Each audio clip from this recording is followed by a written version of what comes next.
Hey, what's going on, guys? Good morning. This is Steve Larrett with the Larrett Home Group. I wanted to talk to you today about professional miscommunicators. When I say professional miscommunicators, I think it's important that everybody understands that most of the people that we deal with on a regular basis are not professional communicators. That goes for the general public, not just agents. But when you look at the agent class that's out there, most realtors sell between 3 and 7 homes a year. So that doesn't qualify them as a professional communicator either. And many of them came from other walks of life. They were engineers. They were, in a different profession that may not have even been sales related before they came to real estate. Real estate's the last stop for a lot of people. So many of the people that we deal with in a transaction, home inspectors, appraisers, lenders, a lot of these guys are not professional communicators. And all too often, they fall back to email and text, and they do it very, very badly, quite frankly. Much can be misconstrued in email and text. And so I think it's important when we're negotiating to think about the fact that probably the person on the other side of this is not a professional communicator.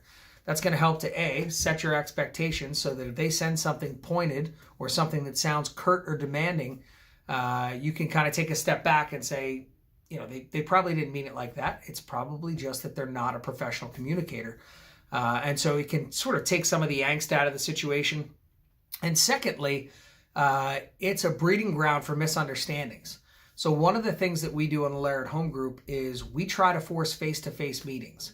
If we're going back and forth on the phone, email, or text message with another agent, or even communicating directly with clients, and for whatever reason, we can't seem to come to an understanding that's reasonable for all parties, one of the things that I like to do is ask for a face-to-face meeting, whether it's with clients or whether it's with the other agent and their clients, because that really helps to really cut through all of the sort of keyboard warrior nonsense, because quite frankly, it's something that gets lost in today's society. People are a lot more polite when you're in person.